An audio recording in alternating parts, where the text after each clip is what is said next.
Maio de 2021, mais de 14 milhões de desempregados no Brasil. Como governos, empresas e sociedade civil podem atuar juntos para gerar crescimento e trabalho. Venha conhecer iniciativas concretas para ajudar na recuperação econômica no Festival ODS 2021. Faça sua inscrição e descubra soluções viáveis para problemas complexos. Dias 25 e 26 de maio, online e gratuito. Cada município brasileiro tem desafios definidos e evidentes, lacunas nas áreas econômica, social e ambiental, que exigem soluções que levem ao desenvolvimento sustentável, com políticas públicas mais eficientes e responsáveis. Por isso, os municípios podem ser fortes aliados da Estratégia ODS, movimento que busca apoiar a implementação da Agenda 2030. E o alcance dos 17 Objetivos do Desenvolvimento Sustentável pelos países do mundo inteiro. Mas afinal, de que forma os governos municipais podem participar? Entre no site da Estratégia ODS e fale conosco. A equipe da Estratégia ODS retornará ao contato e disponibilizará materiais de apoio, como metodologias de revisão e elaboração de planos municipais ligados aos ODS, apoio técnico, divulgação de boas práticas, estímulo a diálogos e troca de experiências. Os conteúdos podem ser incorporados aos projetos e políticas públicas que já existem nas atuais administrações, estimular inovações e novas estratégias, e gerar oportunidades de ampliar parcerias multissetoriais, novas fontes de financiamento, promover o trabalho integrado entre secretarias, aproximar governo e sociedade, abrir diálogos com diferentes áreas para atender à Agenda 2030. Faça parte da Estratégia ODS e ajude a mudar o rumo da história, construindo uma gestão pública mais sustentável e eficiente. Contamos com sua parceria.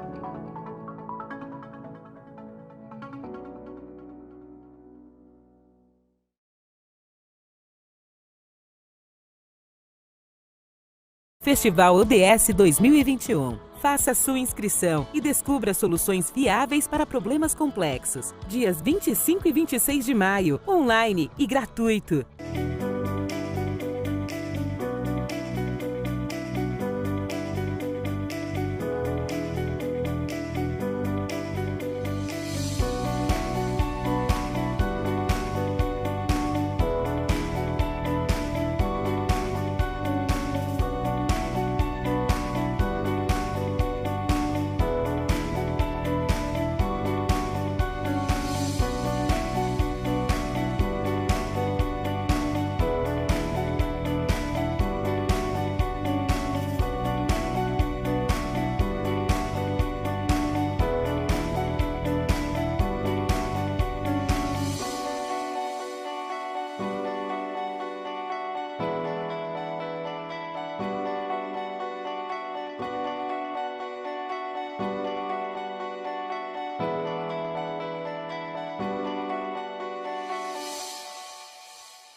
Eu sou sócio da Deloitte, da área de Governo e Serviços Públicos, e vou estar moderando esse painel para falar sobre investimento, diversificação e modernização da economia, para discutir o ODS 8. Bom, para aqueles que estão apenas nos ouvindo, eu sou moreno, tenho cabelos escuros, olhos escuros, e estou com uma camisa quadriculada minúscula.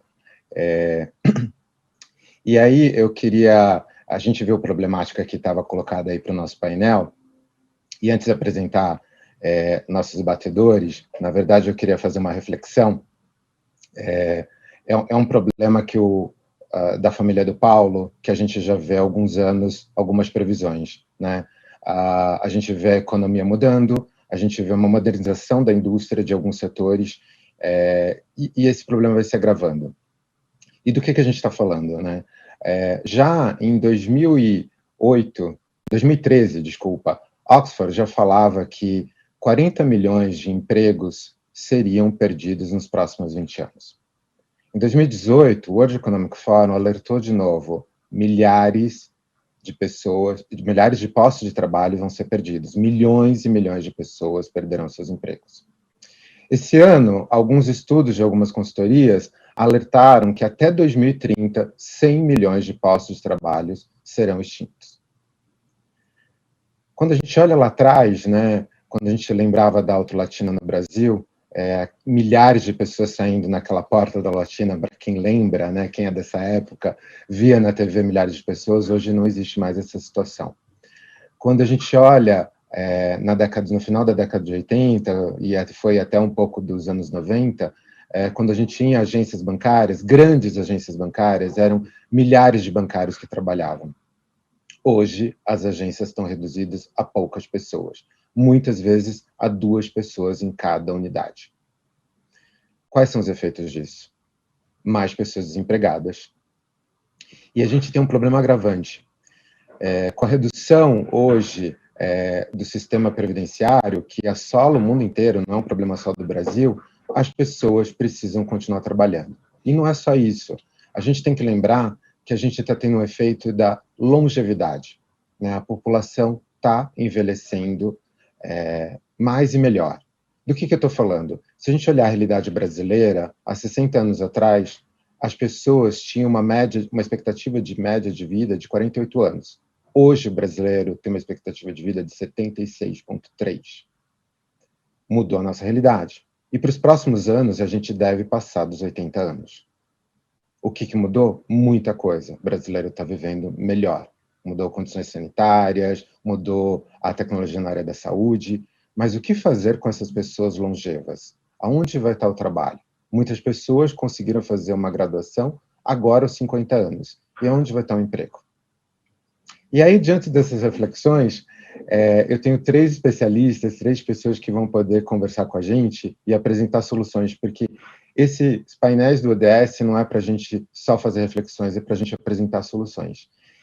E eu tenho o prazer de dividir esse painel com 3 pessoas ilustres, que a primeira que eu apresento é a Esther Dweck, professora do Instituto de Economia da UFRJ, o Sérgio Guzmão Suchodolski, CEO do Banco de Desenvolvimento do Estado de Minas Gerais, BDMG, e o deputado Eliel Machado, do Paraná, mas que hoje é o presidente da Comissão de Ciência e Tecnologia da Câmara dos Deputados.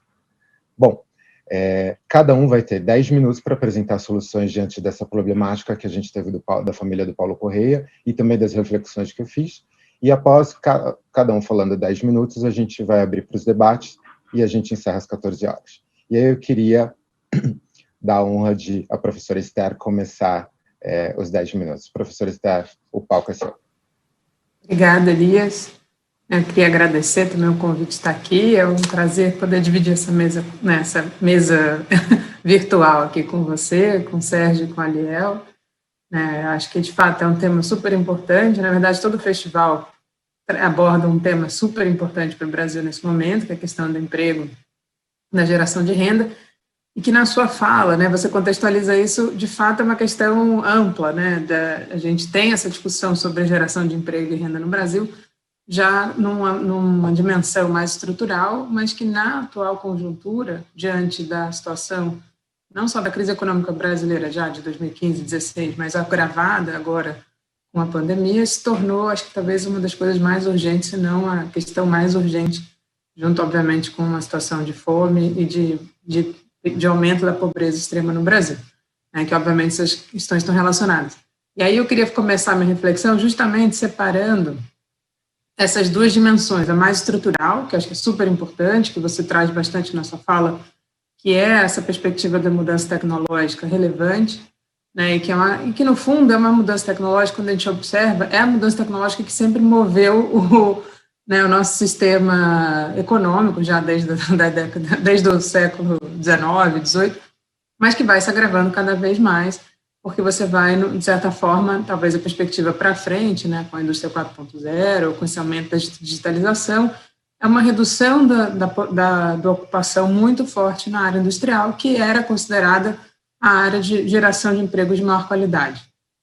Então, de fato, a gente percebe isso com uma certa polarização em você tendo trabalhos muito precários e trabalhos muito avançados, onde uma pequena parcela da população consegue acessar, porque depende de conhecimentos muito específicos, de uma capacidade de adaptação gigantesca, né, e de um tipo de especialização, ao contrário, né, não é uma especialização, é uma capacidade de trabalho muito flexível, o que não é comum para uma parte dos trabalhadores brasileiros, muito acostumados a um trabalho mais fabril, mais tradicional.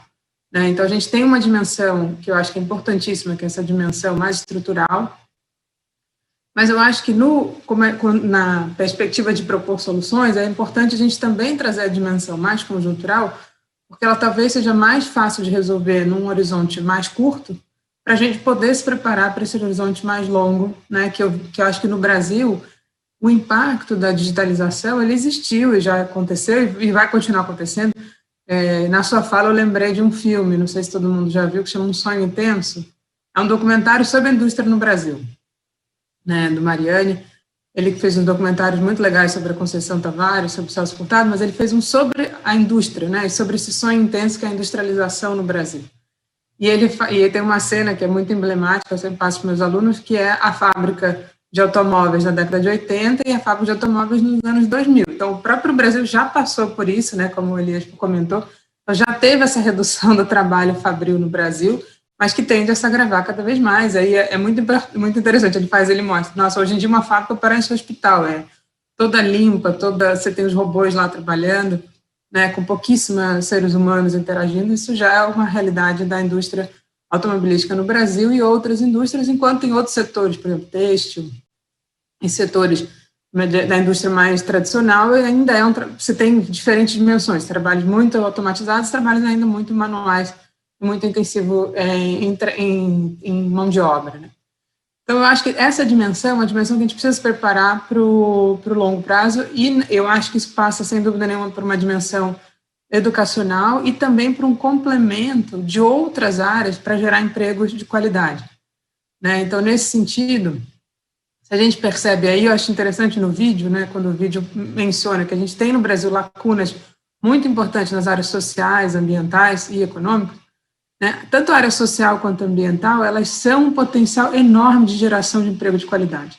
Né, se a gente parar para pensar em saúde, educação, que são grandes demandas sociais, mesmo construção de habitação, você tem uma série de áreas que são áreas não da indústria, estrito sensu, mas áreas, né, que complementam a indústria, né, e quanto mais a indústria ela se desenvolve, você pode ter serviços de altíssimo nível associados a essa indústria, né, que você pode gerar empregos de qualidade. Então, a gente tem que se preparar para essa grande transição, né, tecnológica, que é se preparar para serviços de cuidados, né, serviços associados às demandas sociais, serviços de alta tecnologia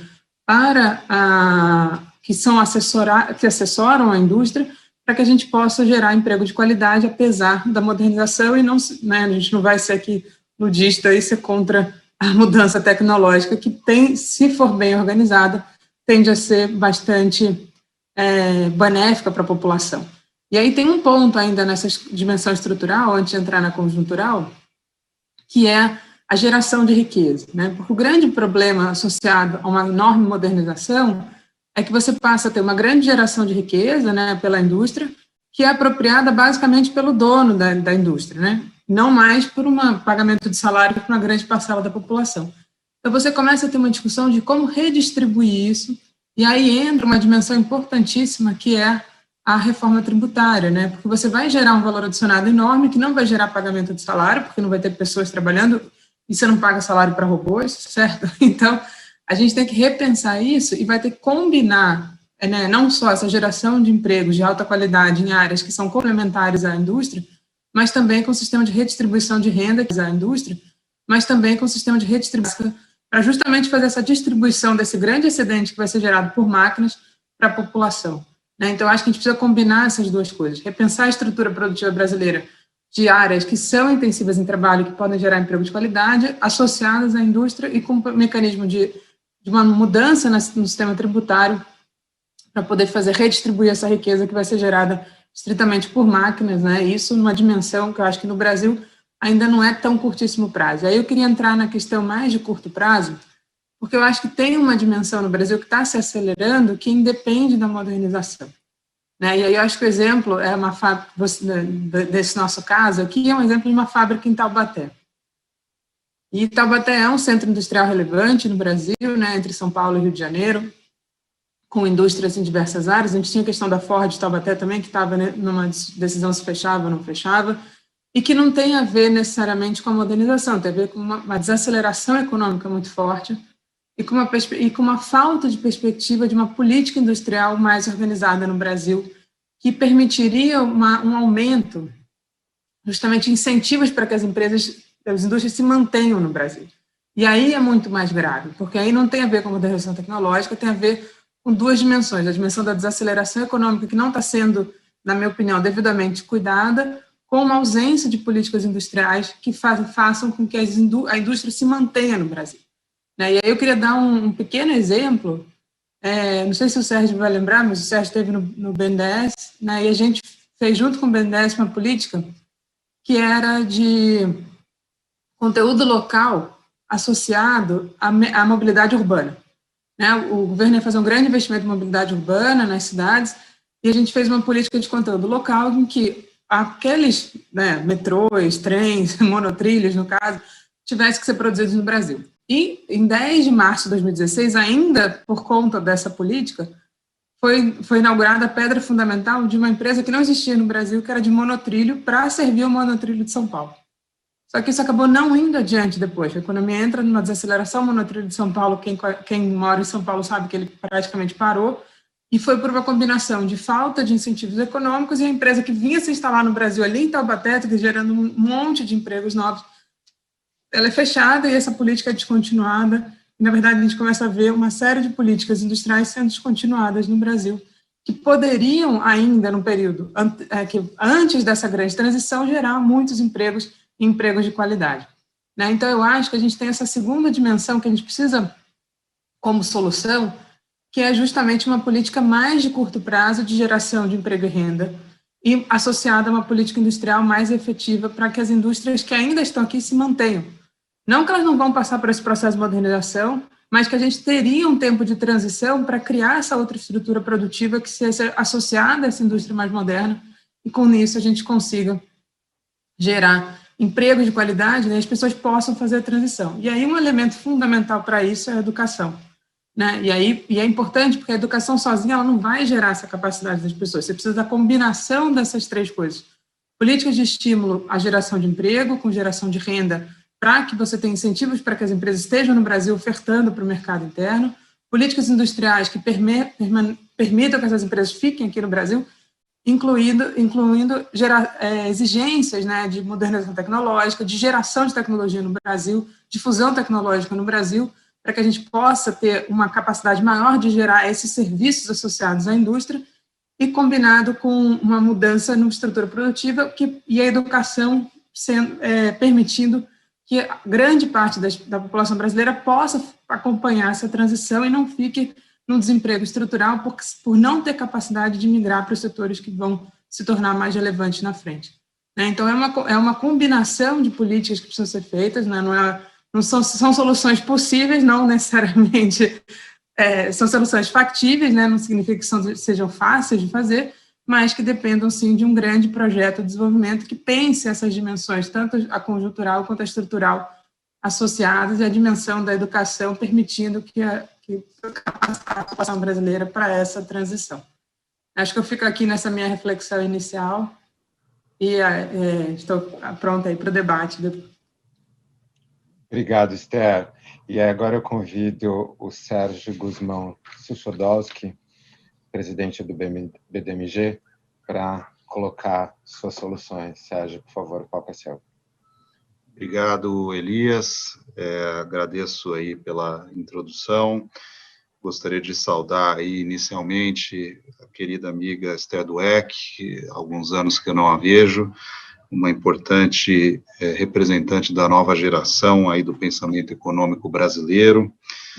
Queria saudar o deputado Aliel Machado, que vem se consolidando como uma das principais lideranças no tema do desenvolvimento sustentável no nosso parlamento. E, obviamente, saudando você também, né, Elias, que está aqui hoje nessa moderação. Eu, falando um pouco sobre o caso, eu queria estruturar a minha fala, dividir ela em três partes, tá?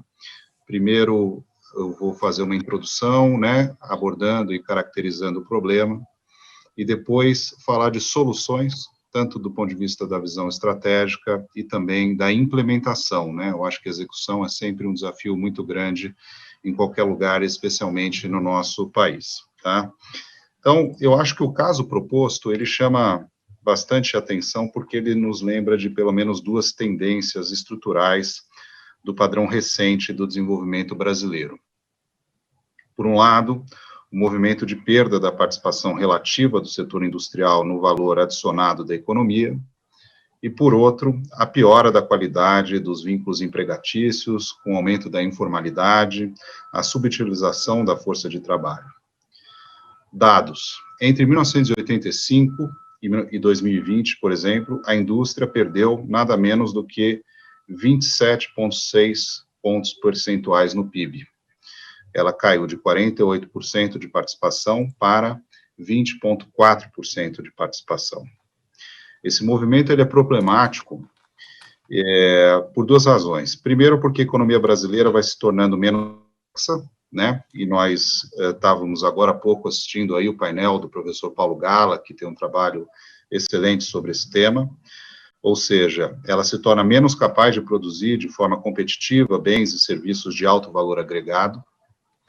E a literatura econômica indica que a redução da produção competitiva de bens de alta complexidade, caso se torne permanente, ela gerará efeitos negativos sobre a taxa de crescimento do PIB per capita brasileiro e também sobre a intensidade de emissões de gases de efeito estufa, tá? Então, aí, fazendo já uma correlação entre o tema da sustentabilidade e o tema da redução da complexidade da economia brasileira. Segundo, vínculos empregatícios mais informais geram instabilidade de renda nas famílias e perda de produtividade, afetando o nível de consumo privado e elevando os níveis de desigualdade. A pandemia da Covid-19 agravou essas tendências, né? E eu acho que aí é importante ressaltar um estudo, que inclusive foi apoiado aqui pelo BDMG, dos pesquisadores João Romero, Elton Freitas e Ian Prats, do CEDEPLAR aqui da Universidade Federal de Minas Gerais. Eles demonstraram que a epidemia teve um impacto negativo sobre as exportações brasileiras de bens de alta complexidade, que já vinham caindo nos últimos anos. Ao longo do ano de 2020, o número de trabalhadores subutilizados atingiu um nível recorde de 31,2 milhões de pessoas. Vamos passar às soluções. Do ponto de vista da visão estratégica, o quadro, portanto, ele exige uma reflexão sobre alternativas para alterar a direção dessas tendências e produzir uma recuperação mais sustentável e inclusiva para a economia brasileira.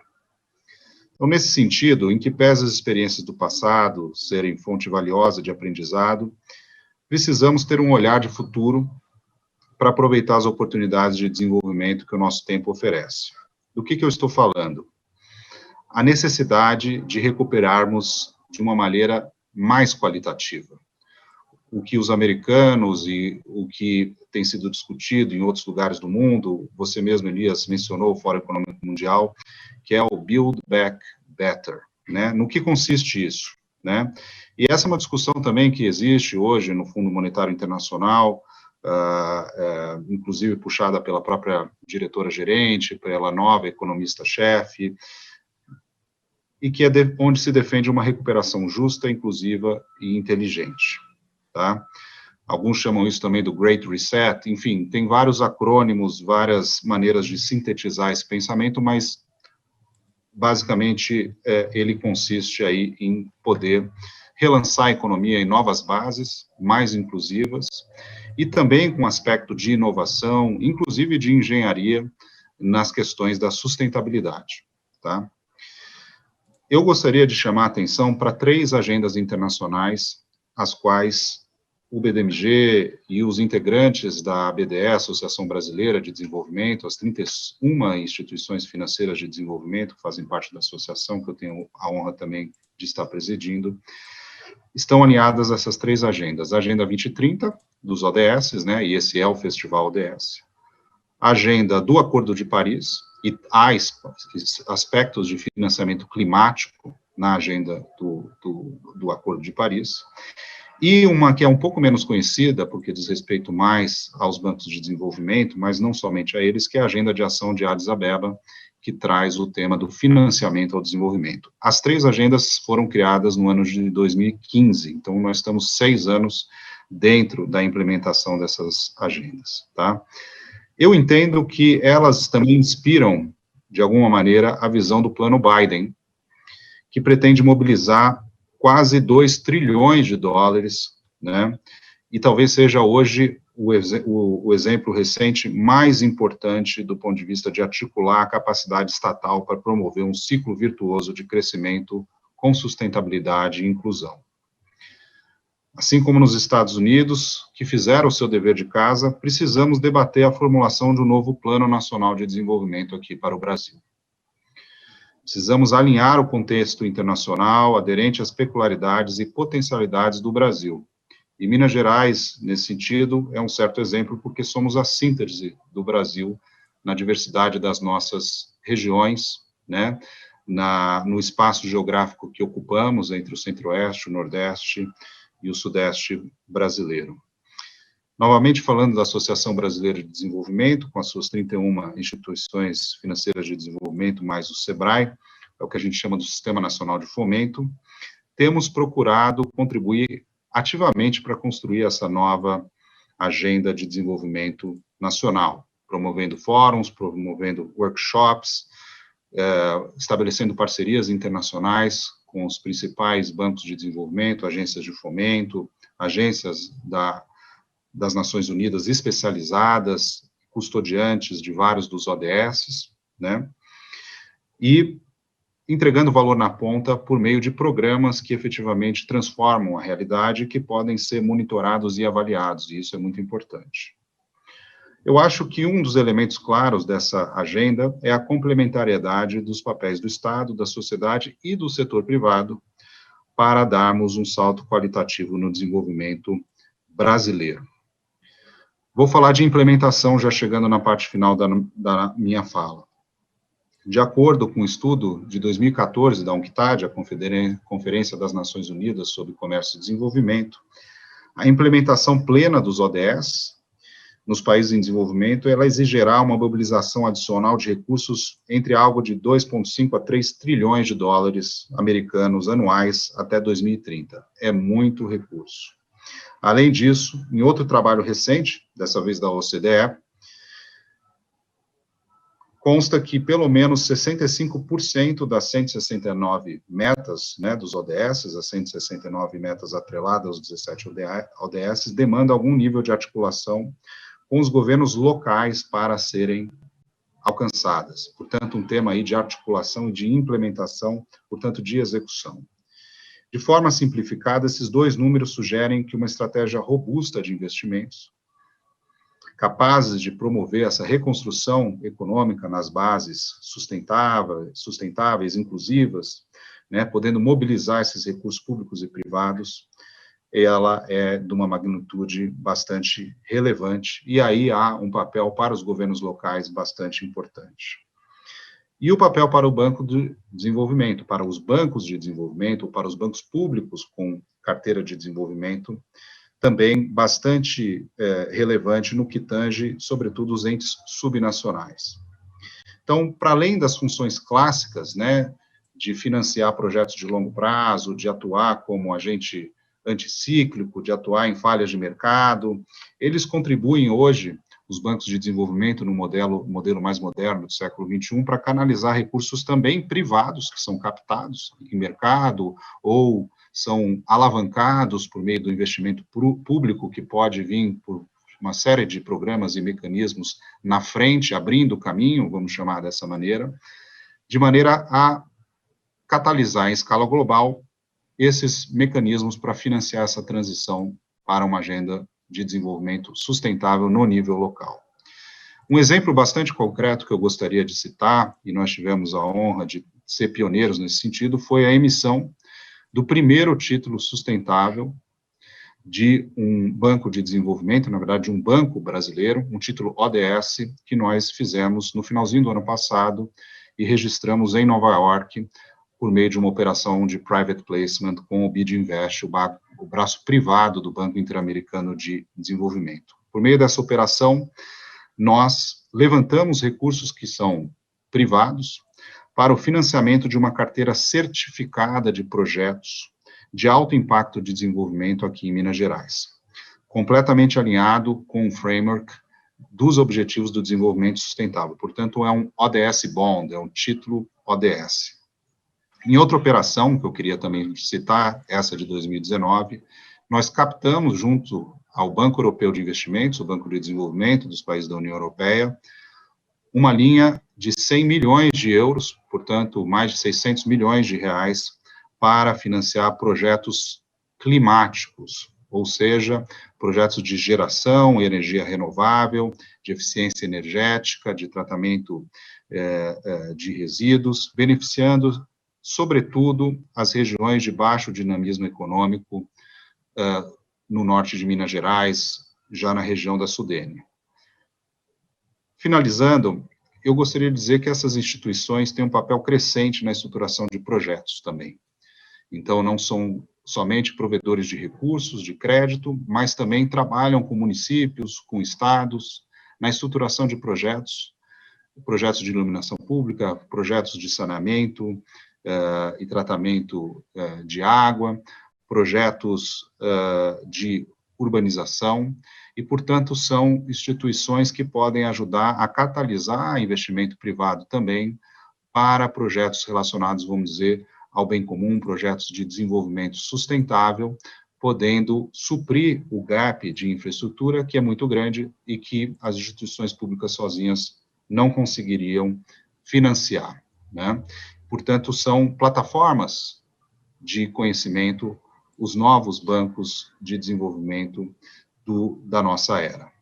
Para concluir, eu gostaria de deixar uma mensagem de otimismo, de que eu acredito que encontraremos sim os caminhos para o desenvolvimento sustentável do nosso país, e espero que possamos reverter as tendências que eu apontei no início. Esse esforço do Sistema Nacional de Fomento, presente em todo o território nacional e articulado, né, por meio da Associação Brasileira de Desenvolvimento, estão prontos, todas essas instituições, para dar a sua contribuição, tanto numa parceria entre si, como uma parceria com os grandes parceiros internacionais que estão trabalhando para a implementação das agendas que eu fiz referência no início da minha apresentação. Eu paro por aqui e fico à disposição para a gente continuar o debate mais à frente. Obrigado. Obrigado, Sérgio. E agora, com a gente, eu convido o deputado Eliel Machado, presidente da Comissão de Ciência e Tecnologia.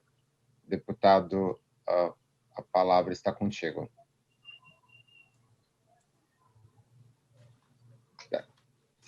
Está no mudo, deputado. Olá, Elias. Olá, Sérgio. Esther, é uma alegria participar dessa mesa com vocês. Eu estou de máscara porque eu estou compartilhando o ambiente com outras pessoas. Eu quero parabenizar a UDS por esse evento, por essa temática, por essa discussão, num momento tão difícil, num momento onde a nossa população está apreensiva com essas duas graves crises que nós estamos passando.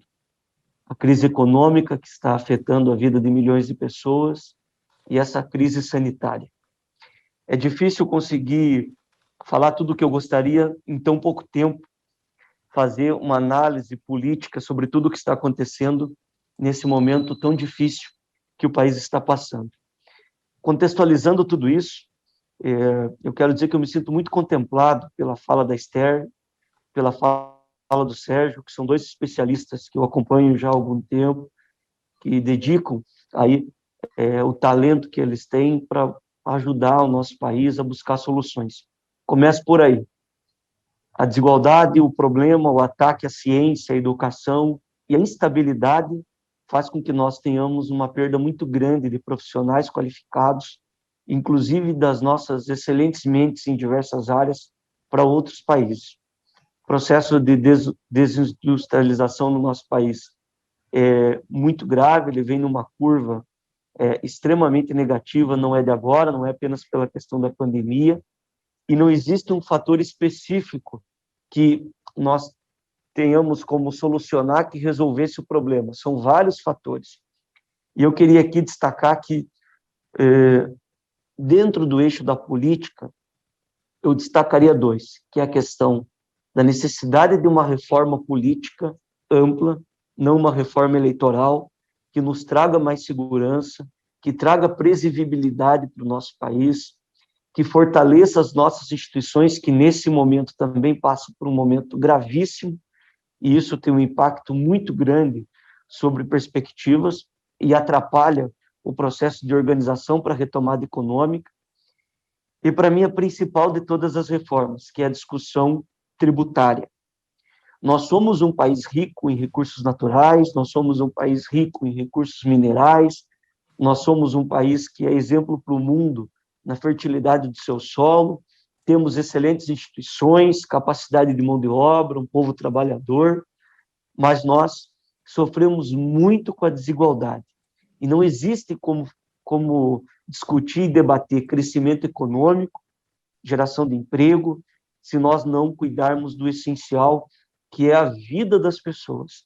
E nós temos um abismo muito grande, numa realidade muito distante entre os brasileiros. Somos um dos países mais desiguais do mundo.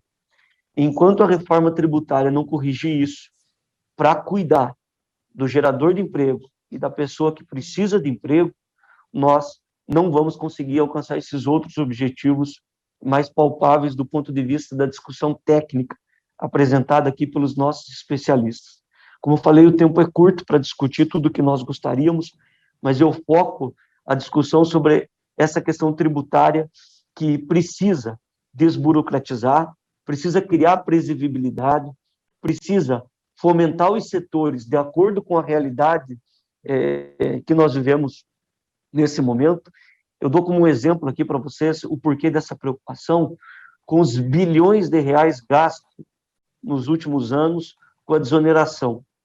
Foi feita uma desoneração com pouco critério técnico, que não deu o retorno para a sociedade como gostaríamos, e no primeiro momento de crise mais aguda que nós tivemos, nós vimos a importância do Estado na atuação e na defesa daqueles que mais precisam. Falando a curtíssimo prazo, não temos como falar dentro de um seminário de recuperação econômica, de geração de emprego, se nós não tivermos vacina para as pessoas, se nós não fortalecermos as nossas instituições.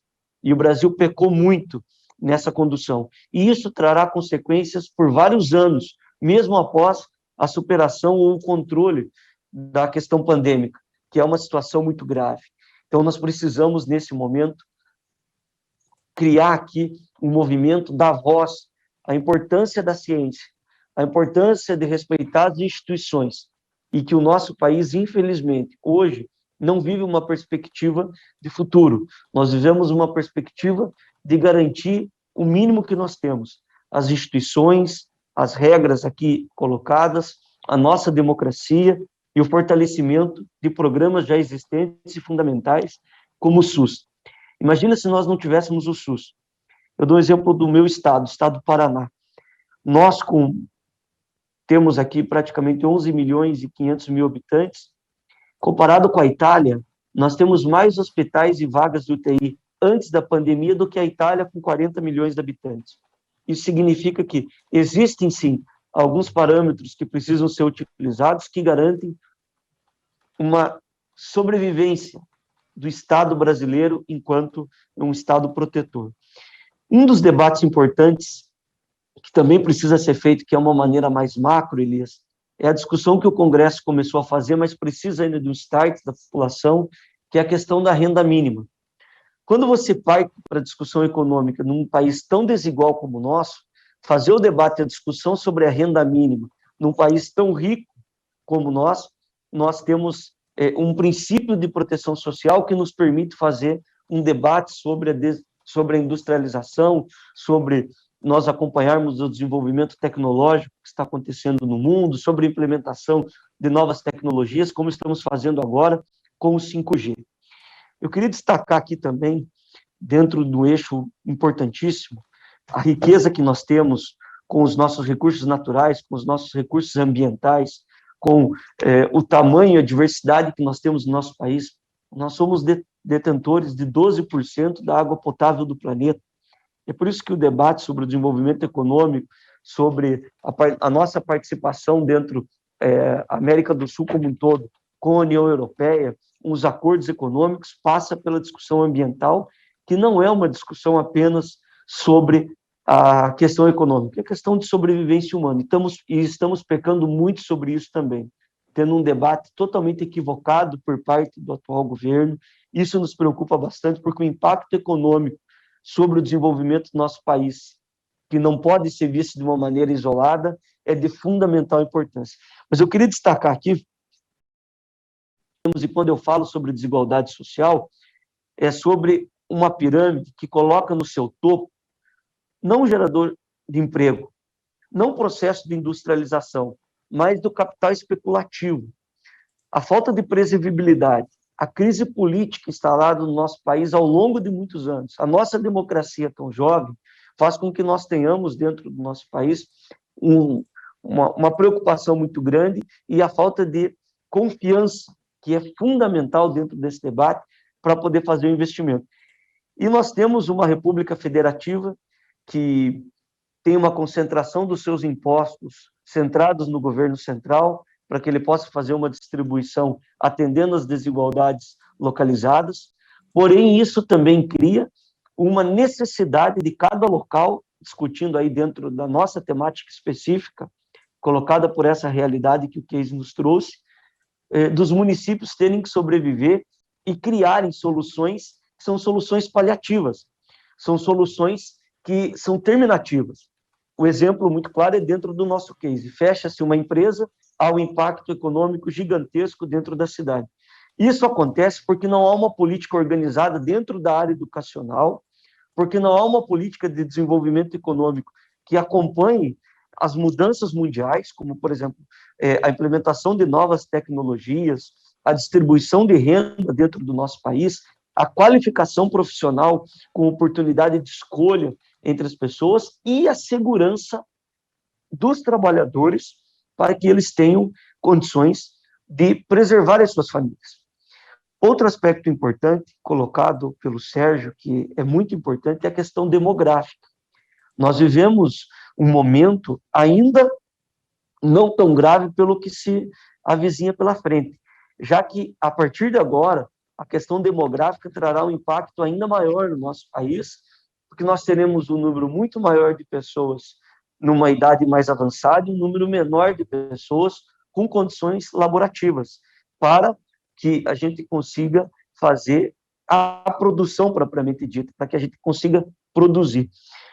Eu queria destacar aqui uma frase que me chama sempre bastante atenção e que eu acho de suma importância. Não é o consumo que aumenta a capacidade a capacidade produtiva, mas sim o investimento. Se nós temos consumo, ele pode ser alguma coisa momentânea. Se você faz uma distribuição de renda pontual, um programa, você tem um aumento de consumo, mas não é ele o responsável pela capacidade de produção, e sim o investimento.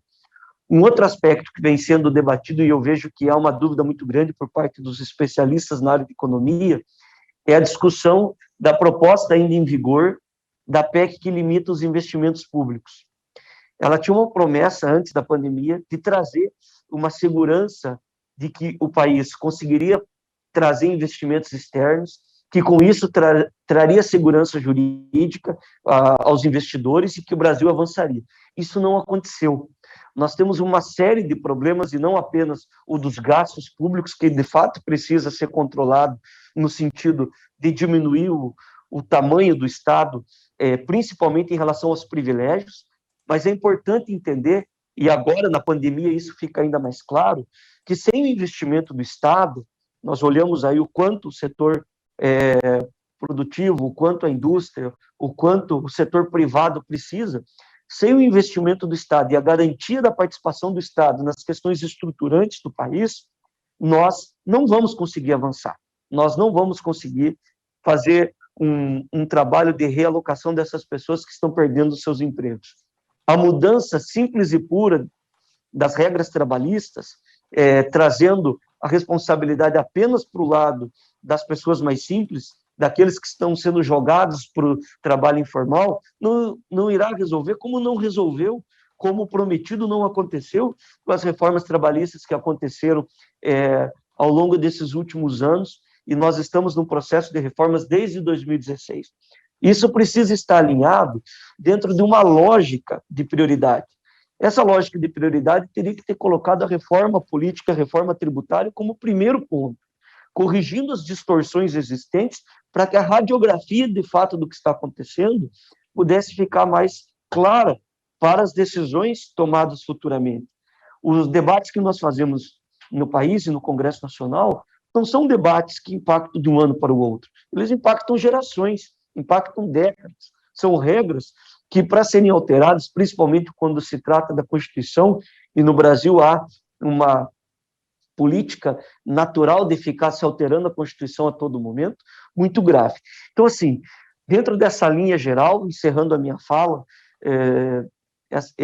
essa primeira colocação, eu diria que as reformas estruturantes precisam primeiro corrigir as distorções mais graves que acontecem no nosso país, dentro da reforma tributária e da reforma política. E entrando no nosso case, a importância da discussão do Pacto Federativo sobre a importância dos municípios, que é o lugar onde as pessoas moram, elas não moram em Brasília, elas não moram nas suas capitais, elas moram nas suas cidades, e o Pacto Federativo poderia ajudar, trazendo uma independência maior, e com isso, nós fazendo com que as pessoas tenham mais possibilidades. Investimento, tecnologia, adaptação a esse mundo novo que nós estamos vivendo. Espero que tenha contribuído um pouco aí com essa mesa tão importante que nós tivemos no dia de hoje. Obrigado, deputado Leal. Na verdade, meu coração está aflito aqui, porque a gente tem que terminar o nosso painel às 14 horas. Eu acho que a gente tem visões complementares, e eu queria explorar bastante a gente fazer um longo debate, porque eu acho que isso aqui sairia várias questões que a gente precisa discutir, mas a gente precisa terminar às 14 horas, e o próprio... não quero prejudicar também a agenda de todos, do deputado Eliel, do próprio agenda do Sérgio, mas eu queria, primeiro, deputado Eliel, eu acho que tem uma visão muito humana, né? Eu gosto da sua visão, que eu acho que quando... eu também sou do meio acadêmico, então, quando a professora Esther fala, então, eu sou mais do lado dela, tal, mas eu entendo o seu lado e também tento conciliar os dois, né? O lado técnico, mas a gente também esse olhar humano, mas como é que a gente casa os dois? Eu acho que o Sérgio também tenta conciliar esse olhar do Banco de Desenvolvimento Subnacional com o trabalho. Tem uma pergunta que foi colocada de qual o papel dos bancos de desenvolvimento subnacionais. Sérgio, eu só vou aproveitar, fazer na verdade, uma propaganda. Eu acho que quem quiser saber um pouquinho mais, eu vou sugerir, até porque a gente tem um tempo curto, tem um trabalho que um dos autores é o próprio Sérgio Guzmão Suchodolski. Procurem na internet, tem um trabalho que ele fez agora, que é Mobilizando Recursos para um Mundo Mais Sustentável. O papel dos bancos de desenvolvimento subnacionais. É um trabalho muito interessante e tira a maioria das dúvidas das pessoas que têm qual é esse papel, e até esse trabalho que o Sérgio estava comentando sobre o papel do Banco de Desenvolvimento Subnacional, porque as pessoas acham que é simplesmente um banco que está ali, que é mais um aparato do Estado que não tem uma função efetiva, ele tem uma função. Né? O Sérgio tentou sintetizar um pouco, mas eu acho que se vocês olharem esse trabalho, que é muito interessante, nevrálgico, eu acho que soluciona as dúvidas. Só para a gente não estender, pelo menos aproveitar. Sérgio, peço desculpa, mas eu acho que é interessante para quem quiser pesquisar. E aí, eu acho que, usando as palavras da professora Esther, porque eu acho que ela terminou a fala dela, que a gente precisa de um plano de país. Acho que todo mundo né, eu acho que é isso, né? A gente precisa há muito tempo de um plano de país, né? A gente falar da reforma tributária, todos nós concordamos que precisa, mas a gente está há quantas décadas falando que a gente precisa da reforma tributária? Estou usando esse lado mais humanizado do deputado Aliel, né? A gente está falando há várias décadas, né? A gente precisa de uma reforma tributária. A professora Esther também trouxe sobre a questão de que a gente está tendo a desaceleração da economia, que não é de hoje. A pandemia ela só piorou essa situação. A gente já vem vindo. E a gente não está tomando a providência necessária. E qual é a providência necessária? A gente, infelizmente, não consegue chegar a todas as soluções. Eu acho que a gente colocou aqui algumas coisas a curto prazo, algumas coisas a longo prazo, mas eu acho que como a gente tem um público aqui de organizações sociais, a gente tem de empresas, né, do setor privado, e a gente tem no governo, eu vou chamar, acho que uma fala também, de novo, da professora Esther, desculpa usar bastante a sua fala, professora Esther, mas eu acho que conjugar também com o trabalho do Sérgio Guzmão e com a fala humanizada do deputado Aliel, que eu acho que é a hora da gente dar as mãos. Eu acho que se a gente não consegue fazer alguma coisa de um ente, acho que todos os atores do ecossistema precisam dar as mãos. Não é alguém falar mal um do outro, é como a gente pode fazer junto esse realmente plano do país, porque o plano do país não é só do ente público, ele é de todos os atores do ecossistema, é do cidadão, é do setor privado, é das organizações sociais, é de todos que fazem parte. E a gente precisa realmente ser cirúrgico, como é que a gente faz esse novo olhar, né, para toda a nossa indústria, todo o nosso país. Como é que a gente capacita as pessoas, mas a gente olha essa nova indústria, talvez com esse olhar de um pouco mais para dentro. Como vários países estão, depois da pandemia, olhando um pouquinho mais para dentro, o que a gente pode fazer diferente? Né? E não olhando tanto para fora, acho que é esse olhar que a gente deveria fazer mais de país. Devemos fazer alianças internacionais, mas a gente deveria olhar. E acho que a gente vê cada papel de cada ator, e está aí, acho que esse olhar um pouco mais humanizado. Eu posso dar 1 minuto para cada um para fazer o encerramento, e aí peço me desculpa, mas eu adoraria falar com vocês, acho que a gente fazer um debate, mas acho que em detrimento da agenda de cada um. Então, professor Esther, por favor, sua fala. Elias, acho que você fez um bom resumo, né? E de fato foram bastante complementares as falas. Eu acho que inclusive cada um com, né, da sua perspectiva, acho que realmente extremamente complementares. Acho que todo mundo tinha por trás essa ideia que a gente precisa repensar o Plano Nacional de Desenvolvimento, né? Colocando, acho que as demandas sociais em primeiro plano e como implementá-las, né? Que o Sérgio trouxe muitas iniciativas super interessantes que estão sendo feitas e que elas são essenciais, elas podem ser potencializadas ainda mais se a gente estiver caminhando todo mundo na direção de potencializar isso, né? Então, eu acho que realmente são extremamente complementares. Eu queria só reforçar a questão da reforma tributária, porque eu vi até que teve uma pergunta que alguém comentou como é que é possível isso no mundo globalizado. Eu acho que era importantíssimo entender que esse mundo globalizado está fazendo coisas semelhantes, né? Não é à toa que os Estados Unidos agora acabou de apresentar um plano super intensivo em investimentos públicos, pensando na questão de ciência e tecnologia, repensando a industrialização americana e colocando junto uma reforma tributária que não precisa ser taxar empresas, né? Acho que o Brasil, como o deputado Aliel falou, você precisa, na verdade, até simplificar e reduzir a tributação na empresa e aumentar na pessoa física, que é onde está a grande problema distributivo brasileiro. Então, eu acho que você tem, sim, capacidade de fazer isso, inclusive alinhado ao resto do mundo, de forma a não gerar fuga de capitais de um país para o outro, e existe um grande grupo debatendo isso, né, para, inclusive, contra os paraísos fiscais, etc., mas eu acho que uma coisa muito simples é a gente tirar a tributação da empresa e jogar na pessoa física, porque aí sim a gente consegue ter um estímulo à produção e, ao mesmo tempo, melhorar a distribuição de renda. Então, só para dar essa resposta final, e acho que tudo isso, obviamente, tem que estar associado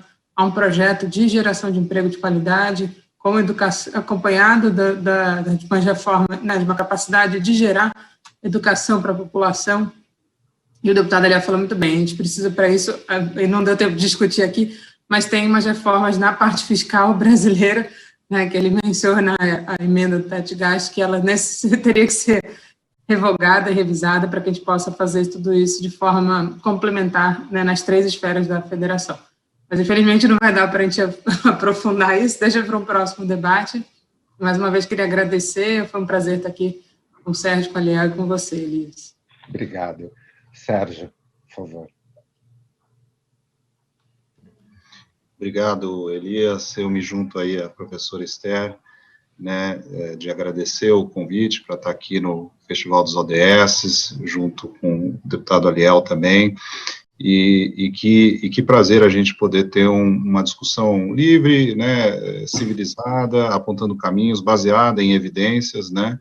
Eu acho que nós precisamos urgentemente construir pontes, né. Durante muitos anos temos queimado pontes, e se deixar queimando inclusive outros itens importantes. Eu acho que nós precisamos exercitar a tolerância, nós precisamos ter esse entendimento. Eu acho que você resumiu bem, Elias, de um entendimento, de uma coordenação, de entender que uma andorinha efetivamente não faz verão. Então, nós precisamos trabalhar em conjunto, tanto o setor público, privado, né, outros atores importantes. Estamos numa época que se fala tanto em ASG, né, da governança socioambiental, virou aí uma febre do momento, mas a gente entender realmente mais profundamente o que isso significa, né? Eu acho que os ODS, Agenda 2030, traz uma agenda ampla e flexível o suficiente e ambiciosa no sentido de dar um norte, de orientar um norte para o nosso desenvolvimento. Eu acho que a gente precisa olhar para fora também, para grandes países emergentes que enfrentam problemas semelhantes aos nossos e como é que eles estão trazendo soluções. Há soluções também ocorrendo aqui no Brasil e que a gente, né, rodando por aí, acaba descobrindo e que podem ser escaláveis, mas, sobretudo, nós precisamos ter um debate informado, que nos coloque numa trilha do desenvolvimento sustentável de maneira urgente, e que seja um debate qualificado, né?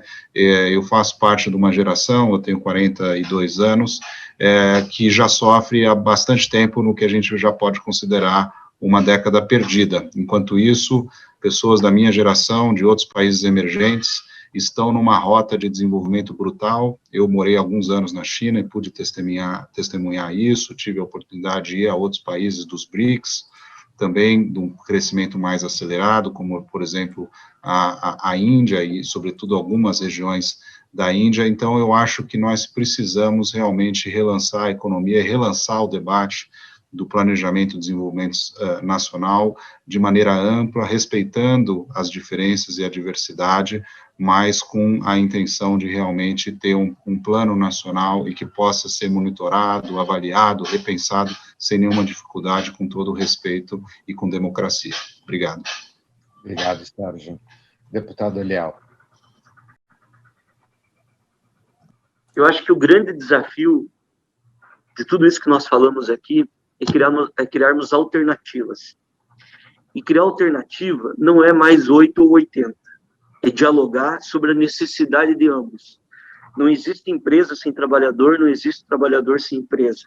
Não deve haver uma criminalização e deve haver uma adaptação às crises que nós estamos vivendo. A crise moral e ética, que envolve muito mais do que desvios. A questão da ética, a sua amplitude, é algo que precisa ser debatido enquanto que sociedade nós queremos. Nós precisamos dar garantias ao desenvolvimento e a produção, a questão privada, que é fundamental, pois sem iniciativa privada não existe governo, sem governo não existe iniciativa privada, segurança jurídica, previsibilidade, e você faz isso fazendo política. Não é a criminalização da política, não é a política ideológica partidária, mas é o debate sobre as diferentes realidades que nós temos dentro da sociedade. Daquele que tem o sonho de ter um emprego para dar de comer ao seu filho, resolver e ajudar os do nosso país. Então, nós temos esse grande desafio. É uma alegria grande ouvir a fala do Sérgio e da Esther, nesse mesmo sentido. Eu acho que esse debate e o momento nos ensina muito. A pandemia nos traz muitos ensinamentos sobre o papel do Estado, sobre o que nós precisamos rever de pontos equivocados de ambos os lados, que têm visões diferentes. E eu queria destacar um ponto importante nisso.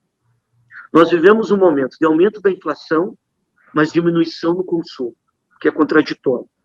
Nós vivemos um momento de fechamento de empresas e de emprego, um momento de pessoas passando fome, mas aumentando o número de bilionários. No Brasil e no mundo, mas principalmente no Brasil. Isso é um dado real. Esse aumento tem um significado muito grande, que é a lógica de como nós estamos colocando as regras e impondo isso às pessoas. Isso não pode ficar no papel, nos números e na caneta. Isso tem que ser conhecido lá na ponta, na realidade.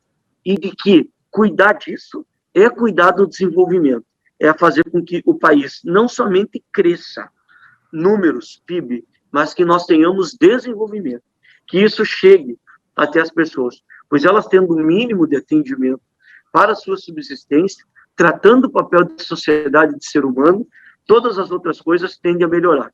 E isso é uma questão muito importante, muito mais do que um governo, do que uma pessoa, do que um partido, do que uma proposta.